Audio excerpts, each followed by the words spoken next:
നമ്മുടെ തമിഴ് സൂപ്പർ താരം രവി മോഹൻ, അങ്ങനെ പറഞ്ഞാൽ ചിലപ്പോൾ അറിയണ്ടാവില്ല, നമ്മുടെ ജയം രവി നമ്മുടെ പാലക്കാട് എത്തുന്നു. പാലക്കാട് പല്ലശ്ശേന ഭഗവതി ക്ഷേത്രത്തിൽ വെച്ച് അദ്ദേഹത്തെ ആദരിക്കുന്ന ഒരു ചടങ്ങ് നടക്കുകയാണ്. അപ്പം എന്താണ് അതിന്റെ കാര്യം ഒന്ന് പറഞ്ഞു തരുമോ? നമ്മൾ കഴിഞ്ഞ 3 വർഷമായിട്ട് വിവിധ ആൾക്കാർക്കായി കലാരംഗത്തും മറ്റും പ്രവർത്തിക്കുന്നവർക്കായിട്ട് നമ്മൾ അവാർഡ് കൊടുക്കുന്നുണ്ട്. 2022 ഹരിഹരനായിരുന്നു, 2023 ജയറാമേട്ടനായിരുന്നു, 2024 വിദ്യാസാഗറായിരുന്നു. കഴിഞ്ഞ പ്രാവശ്യം ചില കാരണം കൊണ്ട് നടത്താൻ പറ്റില്ല. ഇപ്രാവശ്യം നമ്മൾ അവാർഡ് നിശ്ചയിച്ചിരിക്കുന്നത് ജയൻ രവി ആണ്. രവി മോഹൻ എന്ന് പറയുന്നത് ജയൻ രവിക്കാണ് നമ്മൾ ഇപ്രാവശ്യം അവാർഡ് കൊടുക്കാൻ തീരുമാനിച്ചത്. രവി മോഹൻ അദ്ദേഹം ഇപ്പോൾ കുറച്ച് നാളായിട്ട് നമ്മുടെ അമ്പലമായിട്ട് കണക്ഷൻ ഉണ്ട്.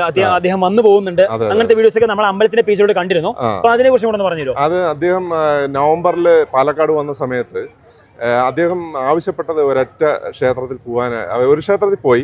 പിന്നീട് അദ്ദേഹം ആവശ്യപ്പെട്ടത് മീൻകുളത്ത് ക്ഷേത്രത്തിൽ ദർശനത്തിന് പോകണം എന്ന് പറഞ്ഞ് അദ്ദേഹം ആവശ്യപ്പെട്ട് അദ്ദേഹം ഇങ്ങോട്ട് വന്നതാണ്. ഈ വർഷം ന്യൂ ഇയറിന് അദ്ദേഹം ഇവിടെ രാവിലെ തൊഴാനായിട്ട് വന്നിരുന്നു. അദ്ദേഹം ഈ അമ്പലമായിട്ട് നല്ല കണക്ഷൻ ഉണ്ട്. അത് കഴിഞ്ഞ് ഞങ്ങൾ 7:30 കെനീഷ മ്യൂസിക്കൽ ഷോ എന്ന് പറഞ്ഞിട്ട് ഒരു പ്രോഗ്രാമും അതിനോടൊപ്പം നടക്കുന്നുണ്ട്. ഇദ്ദേഹത്തെ കാണാനും എന്താ പറയുക, ഒരു പ്രോഗ്രാം ആസ്വദിക്കാനും പ്ലാൻ ഉണ്ടെങ്കിൽ തീർച്ചയായും ഡേറ്റ് കൂടെ ഒന്ന് പറയോ? മെയ് 10 വൈകുന്നേരം 6:30. മെയ് 10 വൈകുന്നേരം 6:30 നമ്മുടെ പല്ലശ്ശേന മീൻകുളത്തി ഭഗവതി ക്ഷേത്ര അങ്കണത്തിൽ എത്തിയാൽ മതി. നേരെ ഫ്രണ്ടിലുള്ള കാർ പാർക്കിംഗ് ഗ്രൗണ്ട് ഇവിടെ തന്നെ, ഇവിടെ തന്നെയാണ് പ്രോഗ്രാം. അപ്പം ആ ദിവസം കാണാം.